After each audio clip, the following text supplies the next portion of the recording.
YouTuber ஒருவர் செய்த செயலால் நடந்த சம்பவம் ஒன்றை இந்த காணொளியில் உங்களுக்கு தெரியப்படுத்த போகிறேன். எல்லாமே நாடகம் என்பதையும் இந்த காணொளியில் நீங்கள் உணர்ந்து கொள்ளப் போகிறீர்கள். வணக்கம் நண்பர்களே, நான் உங்கள் நண்பன் தட்சணாமூர்த்தி பவனீசன். இந்த காணொளியில் மிக முக்கியமான விடயத்தை உங்களோடு பகிர்ந்து கொள்ள போகிறேன்.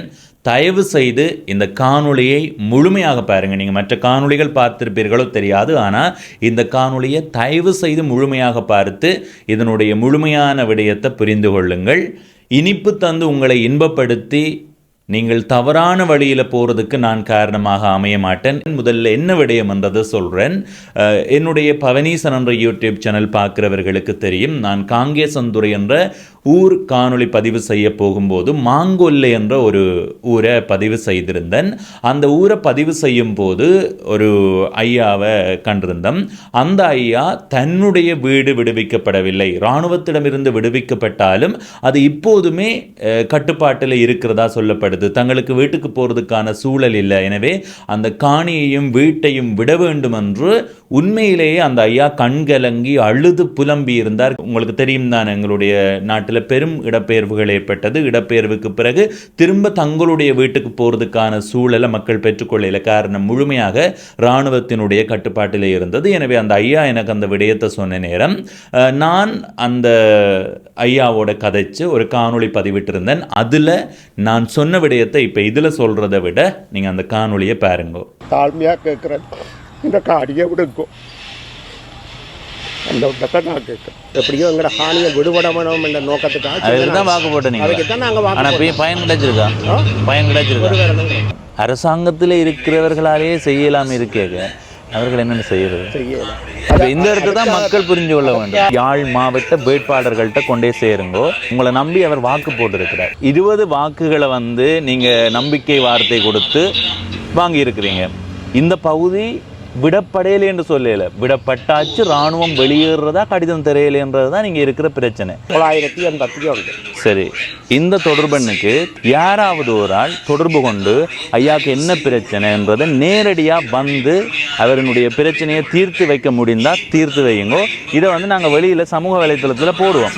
யாராவது உங்களுக்கு ஏன்னா நீங்கள் தேடி போகக்கூடாது, ஏன்னா மக்கள் பிரதிநிதிகள், நீங்கள் வாக்கு போட்டுருக்கு. இந்த காணொளியை நீங்கள் முழுமையாக பார்க்க விரும்பினா டிஸ்கிரிப்ஷனில் லிங்க் போடுறேன், நீங்கள் போய் பார்க்கலாம். அந்த காணொளியை பதிவிட்டதற்கு பிறகு தொடர்பு கொண்டிருக்கிறார்கள்.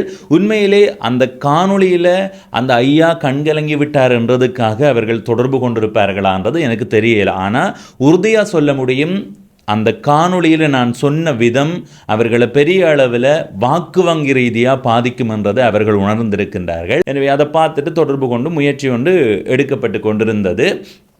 இந்த நேரத்தில் தற்போது 5ஆம் மாதம் 1ஆம் திகதி அந்த வீடும் காணியும் விடுவிக்கப்பட்டிருக்கிறது.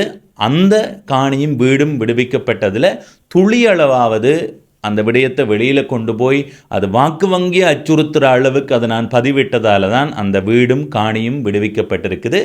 நிறைய இடங்கள் விடுவிக்கப்பட்டிருக்குது. இருந்தாலும் அந்த ஐயா என்னோட தொடர்பு கொண்டு எனக்கு சொல்லியிருந்தார், தம்பி உங்களால் தான் இது எல்லாருக்கும் போய் சேர்ந்தது, அதனால் சொல்கிறேன், நான் துளியள வேணும் அதுக்கு ஒரு பங்குதாரராக இருந்திருக்கிறேன்றதில் எனக்கு உண்மையிலே மகிழ்ச்சி.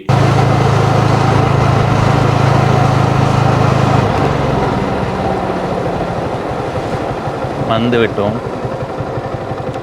தான் நம்புகிறேன்.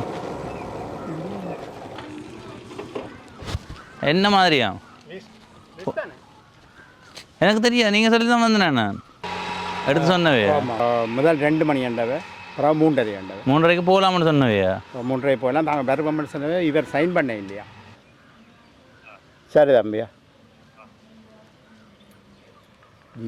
லீஸ் லெட்டர் அனுப்ப இல்லையா? நேரத்தை பாருங்க, 3:34. நாங்கள் அந்த வீட்டு பகுதிக்கு போனாங்க. அங்கே எந்த நடவடிக்கையும் மேற்கொள்ளப்படையில.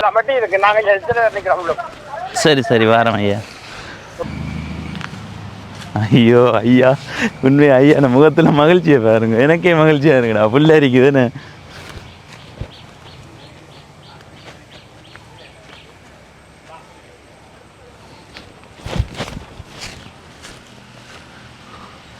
இதுதான் ஐயாண்ட வீடு.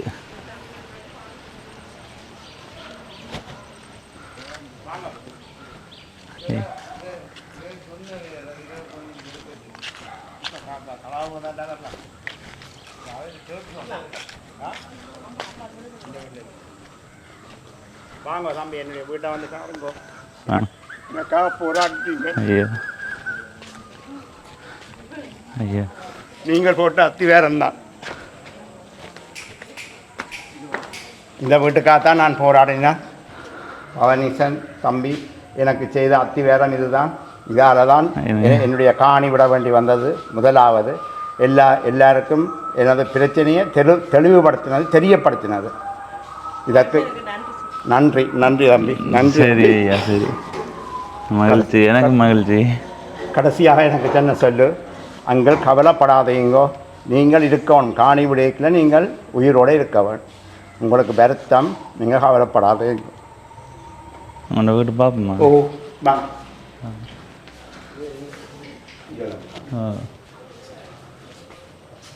எத்தனை வருஷம்? 35 வருஷமா? 34. எங்கட வீடு இது.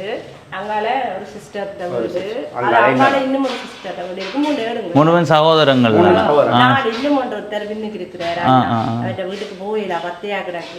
சரி சரி. இது நான் போரான் காரணம், எங்களுக்கு அப்பா கட்டி தந்த வீடு. நாங்கள் 3 சகோதரங்களும் இங்கே வந்து என்னோடு சேர்த்து 4ஆவதான். அவே இந்த வீட்டில் இங்கேயே எங்களோட மரண கட்சணங்கள் இங்கேயே நடக்க வேணும் என்றுதான் நான் தனியாக இந்த ஊரில் இருந்து நான் வெளிநாடு போகவில்லை. நான் போராடிய இந்த காரணமே வீடு விடுவிக்கணும், எந்த சகோதரம் முழுக்க என்னோட கடைசி மட்டும் இருக்கணும், அவையும் வந்து என்னோட இருக்க வேணும் என்றாதான் என்னுடைய கடைசி ஆசை. அந்த கடைசி ஆசையை பவனீசன் தம்பி அவர்களால் எனக்கு நிறைவேற்றப்பட்டிருக்கிறது. அவருக்கு நான் வாழ்க்கை ஊராக நான் அவரை மறக்க மாட்டேன்.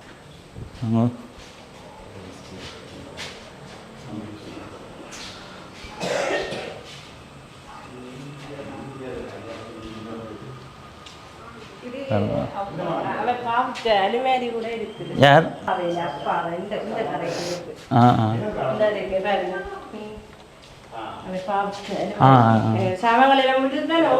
இது 90ஆம் ஆண்டு விட்டுட்டு போனதா இது? இது நாங்கள் பாவித்த அலமாரி. எனக்கு அப்பா வந்த அலமாரி இன்றைக்கும் அது இருக்கு. உங்கள்கிட்ட எத்தனை பேர் காணி? விவசாயம். சரி.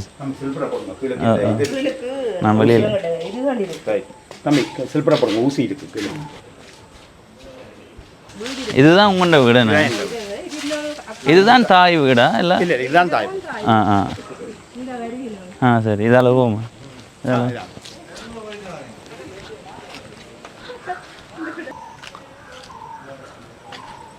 சரி, இதுதான் தாய் வீடாம், அந்த ஐயாக்களினுடைய தாய் வீடு. ஐயோ, நல்ல பெரிய வீடு தான். என்ன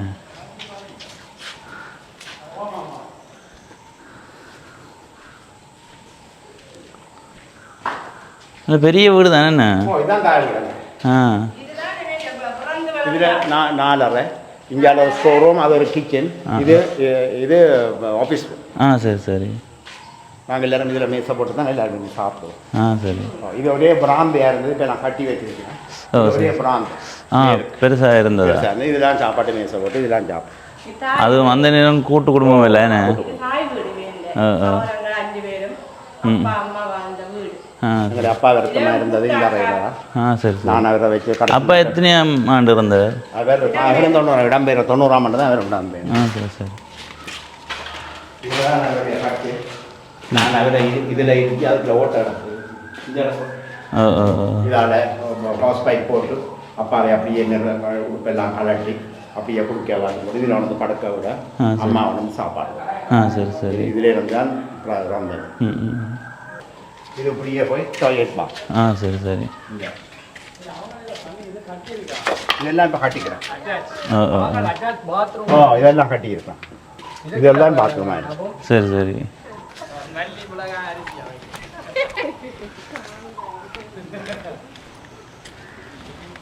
இதா அந்த ஆமாம், இதான் அந்த ஃபேக்ட்ரி மாதிரி.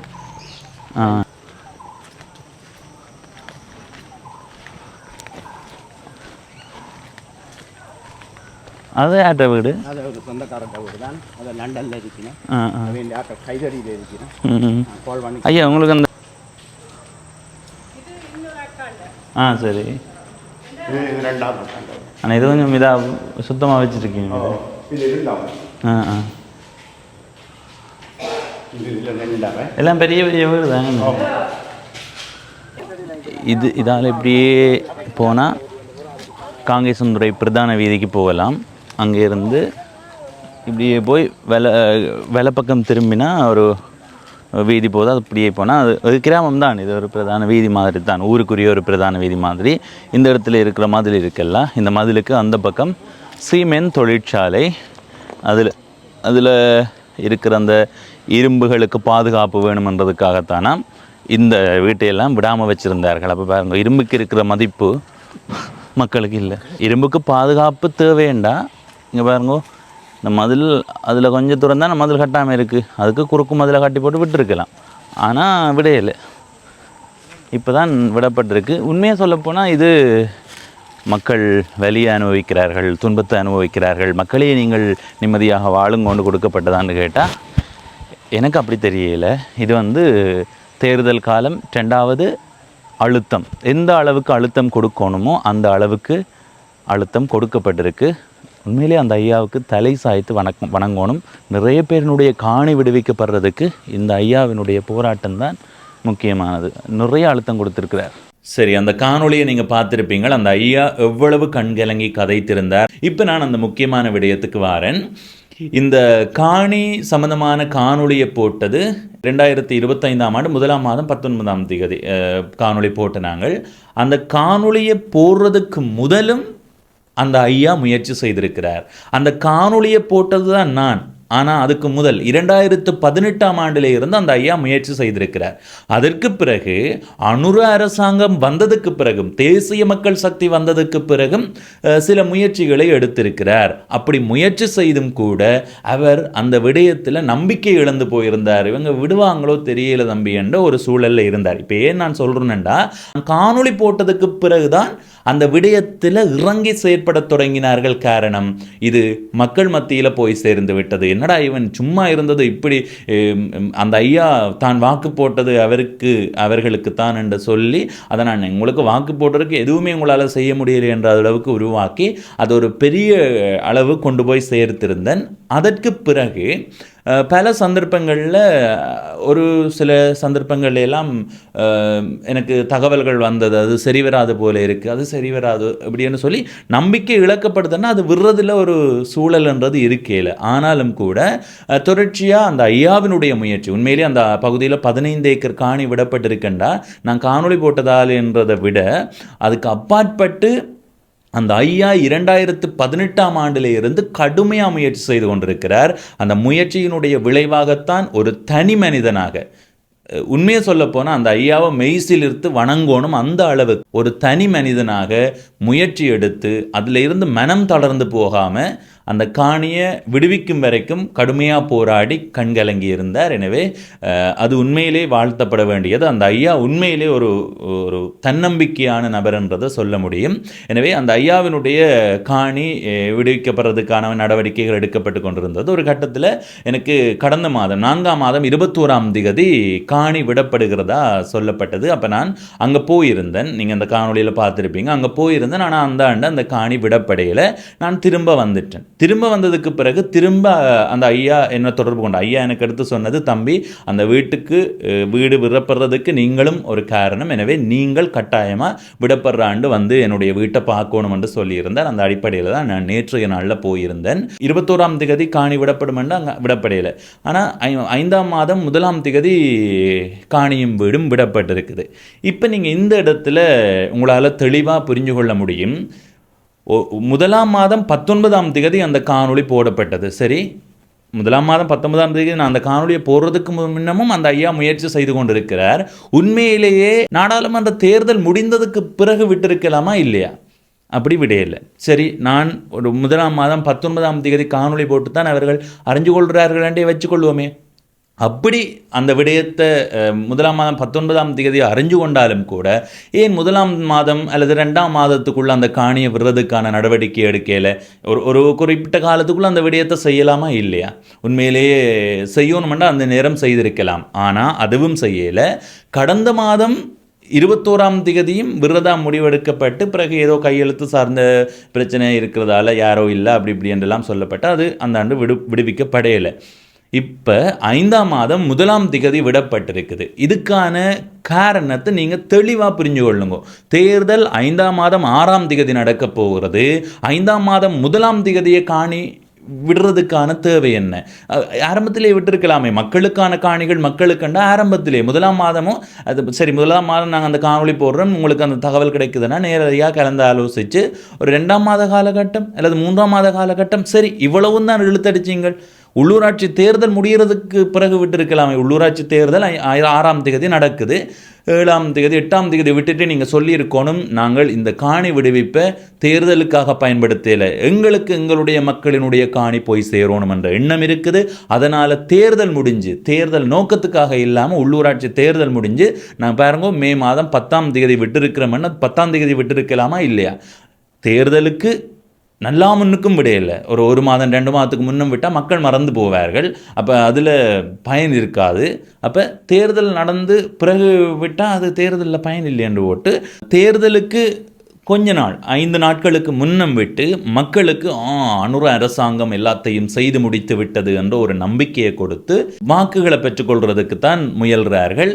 என்னை பொறுத்த வரைக்கும் 1990ஆம் ஆண்டு அந்த காணியை விட்டு போன ஐயாவினுடைய மனநிலை என்றது உண்மையிலே சொல்லிலடங்காது. நான் சில நேரங்களில் யோசிக்கிறேன், எங்களுடைய வீட்டு பகுதியில் நின்று நாங்கள் நண்பர்களாக கதைக்கும் போது நாங்கள் இப்போ இந்த இடத்துல நின்று கதைக்கிறோம். சில வேளைகளில் திடீரென்று ஒரு பிரச்சனை வந்து ஒரு 30 ஆண்டுக்கு பிறகு தான் திரும்ப வந்து பார்க்க முடியுமெண்டா இப்படியடா இருக்கும் என்ற மாதிரி சொல்லும்போது எங்களுக்கு அந்த ஐயாவினுடைய வழி தெரியுது. அந்த ஐயாவினுடைய காணி விடுவிக்கப்பட்டதில் மகிழ்ச்சி, அதில் பங்குதாரராக இருந்ததில் எனக்கு மகிழ்ச்சி. அந்த ஐயாவினுடைய கடுமையான முயற்சிக்கு உண்மையிலே வாழ்த்துக்கள். 40.7 ஏக்கர் காணி மொத்தமாக விடுவிக்கப்பட்டிருக்கிறது. எனவே அதில் மகிழ்ச்சி. ஆனாலும் இந்த காணி விடுவிக்கப்பட்டதற்காக நாங்கள் எங்களுடைய வாக்குகளை பயன்படுத்தி கொள்ளக்கூடாது. இப்போ இந்த காணி விடுவிக்கப்படுறதுக்கு ஊடகத்தின் முன் நாங்கள் கொண்டு வந்து இதை ஒரு அழுத்த ரீதியாக அவர்களுக்கு ஒரு அழுத்தத்தையும் பயத்தையும் உருவாக்கி இருக்கிறோம்னா இந்த பக்கத்தில் நாங்கள் இருந்து அழுத்தம் கொடுக்கறதால தான். இந்த பக்கம் எனக்கு கை இருக்குது, சரி இந்த கையை நான் என்னட்ட வச்சுக்கொண்டு அழுத்தம் கொடுக்கணுமே தவிர இந்த கையை அங்கே கொடுத்துட்டு அதை இதை செய்யன்னு சொன்னால் அந்த கை எங்கென்ன கையாக இருந்தாலும் அது எங்களுக்கு செய்யாது. அங்கே என்ன செய்யுதோ அந்த உடம்பு என்ன சொல்லுதோ அதைத்தான் அந்த கை செய்ய போகுது. எனவே உங்களுடைய வாக்குன்றது ஒரு தேர்தல் காலத்தில் வர சின்ன சின்ன விடயங்களுக்காக அமையக்கூடாது. நீங்கள் போட போகிற வாக்கு கடந்த காலத்தில் இலங்கை சுதந்திரம் அடைந்ததில் இருந்து இப்போ வரையான காலப்பகுதியில் தமிழ் மக்கள் அனுபவித்த விடயங்கள், அவர்கள் எதிர்நோக்குகின்ற பிரச்சனைகள், இப்போ வரைக்குமே நிறைய இடங்களில் ஆக்கிரமிப்புகள் இடம்பெறுகிறது. எனவே இந்த காணி விடப்படுறது மகிழ்ச்சி. அது உறுதியுள்ள காணிகள். உறுதி இல்லாத தமிழர்களினுடைய பகுதிகள், இப்போ எப்படி சொல்கிறது, வடக்கு கிழக்குன்றது தமிழர்களினுடைய நிலம், அதில் அரச காணிகள் என்று இருக்கும் தானே. அந்த அரச காணிகளில் என்னென்னலாம் நடக்குதுன்றது எங்களுக்கு தெரியாது. அதுதான் இந்த நாட்டில் தமிழர்களினுடைய வடக்கு கிழக்கில் தமிழர்களினுடைய பரம்பலை சிதைக்கிற இடுப்பை சிதைக்கிற விடயம். எனவே சின்ன சின்ன விடயங்களுக்காக நாங்கள் எங்களுடைய வாக்குகளை அடமானம் வைத்து விடக்கூடாது என்றதை இந்த இடத்தை பதிவு செய்து கொள்கிறேன். நான் சொல்கிறது இது தேர்தல் கால நாடகங்கள், இதை வெளிப்படையாக சொல்கிறேன். இன்றைக்கி டிக்டாக்ல 4 காணொளி வருது, படத்தை போட்டுட்டு நல்ல பாட்டு போடுறார்கள்ன்றதுக்காக உங்களுடைய வாக்கு போடாதீங்க. உங்களுடைய அம்மா அப்பாவிடம் கேளுங்கோ, கடந்த காலங்களில் என்னென்ன நடந்தது, இதால் எங்களுக்கு பயன் கிடைக்குமா, நம்பிக்கை இருக்கா, இந்த 70 ஆண்டு காலத்தில் இவர்கள் இருந்தார்களா, இப்போது இருக்கிற ஆட்சியாளர்கள் கடந்த காலத்தில் இருந்தார்களா, இல்லை புதுசாக தான் வந்திருக்கிறார்களா, கடந்த காலத்தில் இருந்திருந்தால் அவர்கள் எங்களுடைய மக்களோடு எப்படியான ஒரு உறவு முறையில் இருந்தார்கள், அவர்கள் என்ன நன்மை செய்தார்கள், அவர்கள் என்ன தீமை செய்தார்கள் என்றதெல்லாம் ஆராய்ஞ்சு யோசித்து முடிவெடுங்கள் என்றதை இந்த இடத்த பதிவு செய்கிறேன். நிறைய பேர் இந்த காணொளிக்கு கீழே வந்து பவனீசன் இவ்வளவு காணியை விட்டிருக்கிறார்கள், யாராவது விடுவார்களா என்று சொல்லி கேட்டு என்ன திட்டுவீர்கள். நீங்கள் திட்டினாலும் பரவாயில்லை, நான் உங்களுக்கு தெளிவாக சொல்கிறேன். இறுதி யுத்தத்துக்கு பிறகு, அதாவது 2009ஆம் ஆண்டுக்கு பிறகு வீதிகள் எல்லாம் எப்படி இருந்ததுன்றது உங்களுக்கு தெரியும். பல பகுதிகள் இராணுவத்தினுடைய கட்டுப்பாட்டிலேயே இருந்தது. ஆனால் நீங்கள் யோசிச்சு பாருங்கோ, மஹிந்த ராஜபக்ச அவர்களினுடைய ஆட்சி காலத்தில் தான் வீதிகள் போடப்பட்டது. வடக்கின் வசந்தம், இப்படி நிறைய விடயங்கள் மூலமாக இங்கே வீதிகள் போடப்பட்டது. பல பகுதிகள் இராணுவத்தினுடைய கட்டுப்பாட்டில் இருந்து விடுவிக்கப்பட்டது. அப்போ அதுக்காக மகிந்த ராஜபக்சவை எங்களால் ஏற்றுக்கொள்ள முடியும். அதுக்காக மகிந்த ராஜபக்ச அவர்களினுடைய அந்த இன்றைக்கு மகிந்த ராஜபக்ச அவர்கள் நான் தமிழ் மக்களை எல்லாம் ஒற்றுமையாக பார்த்து கொள்வதற்கு முயற்சி செய்கிறேன், எனவே என்னுடைய கட்சியில் தமிழ் வேட்பாளர்களை நிறுத்துகிறேன், நீங்கள் வாக்கு போடுங்கள் என்று சொன்னால் நீங்கள் வாக்கு போடுவீர்களான்னு யோசிங்கோ. அதுக்கு உங்களுக்கு சம்மதம் இல்லையென்றா இந்த விடயத்தை கொஞ்சம் யோசித்து பாருங்க. நான் சொல்றது, நாங்கள் இன ரீதியாக ஒற்றுமையாக வாழுவோம், ஆனால் எங்களுடைய கை மூலமாக நாங்கள் அங்கே போய் எங்கள் பலத்தை உறுதிப்படுத்துவோம். குருநாகலில் போயோ அல்லது அனுராதபுரத்தில் போயோ இங்கே தமிழரசு கட்சி ஒரு வேட்பாளரை நிறுத்தி வெற்றி பெற முடியுமா? சிங்கள நபர் ஒருவரை வேட்பாளராக நிறுத்தினா குருநாகலில் வாக்கு போடுவார்களா? தமிழ் தேசிய மக்கள் முன்னணி செய்தாலும் நடக்காது. அதே மாதிரி இங்கே இருந்து எந்த கட்சி போயும் அதை செய்ய முடியாது. எனவே முடிந்த அளவு சிந்தித்து வாக்களியுங்கள். இப்போ இந்த காணொளியில இருந்து விடைபெறுகிறேன். இதுவரை பவனீசன் குரல் என்ற இந்த யூடியூப் சேனலை சப்ஸ்கிரைப் செய்யாதவர்கள் சப்ஸ்கிரைப் செய்து பக்கத்தில் இருக்கிற மணிபட்டன் பெல் ஐக்கானை அழுத்தி இணைந்திருங்கள். அப்பதான் நான் போடுற ஒவ்வொரு காணொளியும் உங்களை வந்து சேரும். நன்றி, வணக்கம்.